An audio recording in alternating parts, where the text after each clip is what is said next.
ஒரு காலத்தில் பசுமை நிரம்பிய ஒரு காட்டில் சாம் என்ற கருணையுள்ள அணில் விதைகளை தேடித் திரிந்தது.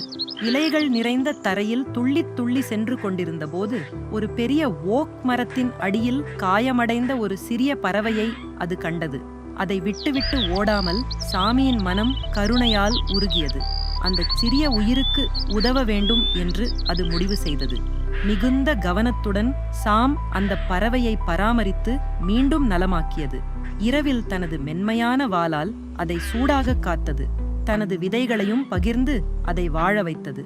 நாட்கள் கழிந்தன. அந்த பறவை மெதுவாக வலிமை பெற்று ஒரு நாள் மகிழ்ச்சியுடன் தனது சிறகுகளை அசைத்து வானத்தை நோக்கி பறக்கத் தயாரானது. சாமியின் அன்பிற்காக நன்றி தெரிவித்த அந்த பறவை தன்னுடைய பெயர் பென்னி என்று கூறி எப்போது வேண்டுமானாலும் உதவுவேன் என்று வாக்குறுதி அளித்தது.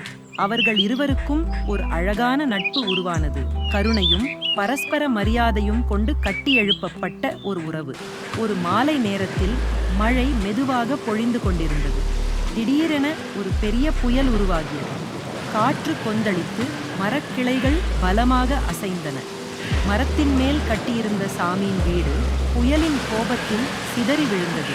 தனது கூடாரம் தரையில் விழுவதைக் கண்டு சாம் உதவியற்ற நிலையில் துயருற்றது.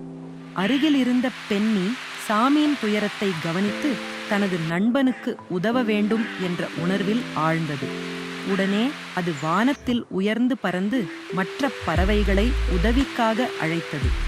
அனைத்து பறவைகளும் ஒன்று சேர்ந்து அற்புதமான ஒத்துழைப்பை காட்டின. கிளைகள், இலைகள், பாசி போன்றவற்றை கொண்டு வந்து சாமியின் வீட்டை மீண்டும் கட்டத் தொடங்கின. விடியற்காலை உதித்த போது சாமியின் புதிய வீடு முன்பை விட வலிமையானதும் வசதியானதும் ஆகியிருந்தது. தனது நண்பர்களின் உதவிக்காக சாம் மனமார்ந்த நன்றியை தெரிவித்தது. அந்த நாள் முதல் சாம் மற்றும் பென்னி பிரியாத நண்பர்களாக இருந்தனர்.